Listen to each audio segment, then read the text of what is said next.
নমস্কার বন্ধুরা, আমার নতুন আরেকটি রান্নাতে তোমাদের সকলকে জানাই স্বাগত। তো বন্ধুরা, সবসময় কিন্তু আমরা আমিষ রান্নাতে খুব চটপট কিছু বানিয়ে নিতে পারি, মাছ, মাংস, ডিম, কিন্তু নিরামিষ রান্নাতে কিন্তু একটু হলেও আমাদের প্রবলেম হয়, তাই না? কিন্তু নিরামিষ রান্নাটা কিন্তু আমরা বেশ খেতে ভালোবাসি, আর এটা কিন্তু শরীরের জন্য খুবই ভালো। তো আজকে আমি যে রেসিপিটা করব সেটা হচ্ছে নিরামিষ কিন্তু মাছের ঝোল। তো নিরামিষ মাছের ঝোল করতে কি কি লাগছে সেটা তোমাদের বলে দিই। তো প্রথমেই এখানে দেখো আমি বেশ কয়েকটা কাঁচা লঙ্কা, আদা আর টমেটো কেটে নিয়েছি, এটা মশলার জন্য। আর নিরামিষ মাছ বললাম না, তো মাছটা আমি কিভাবে বানাই সেটা তোমাদের সঙ্গে শেয়ার করব। তো এখানে নিয়েছি, এটা হচ্ছে সয়াবিন। তো এই সয়াবিনের প্রচুর গুণ, এর গুণের কথা আর কি বলবো। তো এই দিয়েই করব আজকে নিরামিষ মাছের ঝোল। তো চলো শুরু করে দিই রেসিপি। তো সয়াবিনটা আমি কিন্তু প্রায় 1 ঘন্টা মতন ভিজিয়ে রেখেছিলাম। তো এখন কিন্তু এই যে জলটা একদম নিংড়ে বার করে নিয়েছি। এখন এই সয়াবিনগুলো এই যে এর মধ্যে দিয়ে দেবো, এটাকে পেস্ট করতে হবে। তো সয়াবিনটা দিয়ে দিয়েছি, আর এখানে কিন্তু আমি 100 গ্রাম মতন সয়াবিন নিয়েছি। আর এখন 1/2 ইঞ্চি মতন আদা ছোট ছোট করে এর মধ্যে কেটে দিয়ে দিলাম। আর এখন দিয়ে দেব বেশ কয়েকটা কাঁচা লঙ্কা। তো এখন এইগুলো দিয়ে এটাকে কিন্তু আমি একদম মিক্সিতে পেস্ট করে নেব। এই তো একদম কিন্তু পেস্ট করে নিয়েছি সয়াবিনটা। এর মধ্যে আদা আর কাঁচা লঙ্কা দিয়েছিলাম। এখন কিন্তু এর মধ্যে দিয়ে দেব আমি স্বাদ মতন লবণ। তো এখন দিয়ে দেব সামান্য একটু হলুদের গুঁড়ো। তো এখন কিন্তু এর মধ্যে আমি 2 চামচ মতন বেসন দিয়ে দেব। এটা হচ্ছে বাইন্ডিংটা যাতে ভালো হয়। তো 2 চামচ বেসন দিয়ে দিলাম। তো এখন এটাকে বেশ ভালো করে কিন্তু মেখে নেব।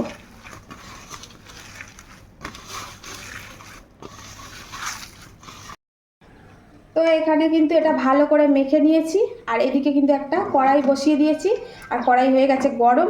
এখন কিন্তু এর মধ্যে আমি অল্প করে সাদা তেল দিয়ে দেব। তো এখন এখান থেকে আমি একদম সাইজ মতন যে যেরকম মানে করতে যাচ্ছ সেই রকম আমি নিয়ে নিলাম।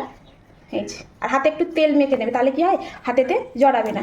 তো এখন এই যে একদম, যেহেতু এটা সয়াবিন একটু মানে ফেটে ফেটে আসবে, তোমরা যতটা পারবে একে স্মুথলি করার চেষ্টা করবে।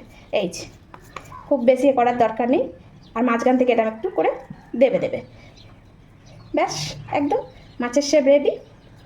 এই যে, এটা কিন্তু ভাজার পরে আর অতটা ফাটবে না বন্ধুরা, কারণ এর মধ্যে তো বেসন দেওয়া আছে, তাই মানে ভাজার পরে এটা কিন্তু একদম আর ফাটবে না। তো এই তো একদম দেখো হয়েছে তো মাছের শেপ। তো এখন এবারে কড়ার মধ্যে ডাইরেক্ট দিয়ে দেবো। আর এটা কিন্তু তোমরা ডিপ তেলেও ভাজতে পারো, আবার মিডিয়াম স্যালো ফ্রাইও করতে পারো। তো আমি খুব একটা ডিপ তেলে ভাজছি না, মিডিয়ামই করছি। আবারও একটা তোমাদেরকে সে দেখিয়ে দিই। তো এইভাবে একটুখানি নিয়ে নিলাম, যে যেরকম বড় করতে চাচ্ছ সেই অনুপাতে। তো আবার একটু এই যে হাতে একটু চাপ দিয়ে দিলাম। তো তোমরা তেলও দিতে পারো বা জলও নিতে পারো। এখন আবারও একটু এই যে এখানটায় এটা দিলে তবেই না মাছের শেপটা আসবে। এই যে একটা সাইড একটু মোটা, আর পেটের দিকটা একটু সরু মতন পাতলা মতন হবে। তো এই যে দেখো, যেহেতু বললাম একটু সয়াবিন তো একটু এই করে করতে হবে। তো এই তো হয়ে গেছে, আবার এটাকে ছেড়ে দিলাম। তো এইভাবে বাকিগুলো সব বানিয়ে নেব। তো একটা সাইড একটু ভাজা হয়ে যাওয়ার পর বাকি সাইডটা কিন্তু আবারও হালকা হাতে এটাকে উল্টে দিতে হবে। এইভাবে এটাকে উল্টে দেব। এই তো একদম মাছগুলোকে বেশ ভালো করে ভেজে নিয়েছি। আর মাছটা একটু মচমচে করে না ভাজলে ভালো লাগে না। তো যাই হোক, এখন মাছগুলো ভাজা হয়ে গেছে। এখন মাছগুলো কিন্তু আমি তুলে ফেলবো।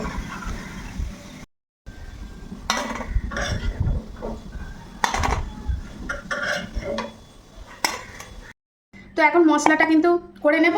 তো মশলা করতে এখানে লাগবে একটা টমেটো, এই যে এতটুকু মতন আদা, কয়েকটা কাঁচা লঙ্কা, আর তোমরা যদি চাও গোটা জিরেটাও দিতে পারো। তো আমার কাছে তো গুঁড়ো জিরে আছে, তাই আমি এখানে 1 চামচ গুঁড়ো জিরে আর 1/2 চামচ ধনে দিয়ে দিলাম। তো এখন এটাকে আমি পেস্ট করে নেব। তো এখানে কড়াই আরেকটা বসিয়ে দিলাম, আর কড়াইটা হয়ে গেছে গরম। এখন দিয়ে দেব সরিষার তেল। তো তেলটা গরম হয়ে গেছে একদম। এখন কিন্তু এই যে আমি লম্বা লম্বা করে আলু কেটে রেখে দিয়েছি, দেখো এবার তোমাদের পছন্দ অনুযায়ী আলুটা কেটে নিতে পারো। এখন এই আলুটাকে কিন্তু এই তেলের মধ্যে আমি ভালো করে ভেজে নেব। তো এই আলুর মধ্যে কিন্তু একটু লবণও দিয়ে দেবো। আর লবণ আর এই হলুদ দিয়ে যদি আলুটা ভাজা হয়, এই আলুটা খেতেও কিন্তু খুব সুন্দর লাগে। তো একটু হলুদও দিয়ে দেবো। এখন এইবারে আলুটাকে বেশ ভালো করে ভেজে নেব। এই তো আলুগুলো বেশ সুন্দর করে লাল লাল করে ভেজে নিয়েছি। আর আলুটা না ভাজলে না ভালো লাগে না, তাই আলুটা ভেজে নিয়েছি। এখন আলুটা কিন্তু তুলে ফেলবো। তো এখন কড়ার মধ্যে যা তেল আছে এই তেলেই আমার হয়ে যাবে। আর তোমরা চাইলে আর একটু বেশি করে তেল দিতে পারো। তো এখন হচ্ছে গোটা গরম মশলা দিয়ে দিলাম, 2টো এলাচ, একটা লং আর একটু দারচিনি। তার সঙ্গে দিয়ে দেব একটা বড় সাইজের তেজপাতা। তো এখন যে মশলাটা বেটে রেখেছিলাম এই মশলাটা কিন্তু এর মধ্যে ঢেলে দেব। এই মশলাটা বেশ ভালো করে খানিকক্ষণ কষিয়ে নেব। তো এটা কিন্তু বেশ খানিকক্ষণ কষিয়ে নিয়েছি, একদম মশলাটা কাঁচা গন্ধ চলে গেছে। এখন এই পর্যায়ে কিন্তু এর মধ্যে সমস্ত কিছু দিয়ে দেব।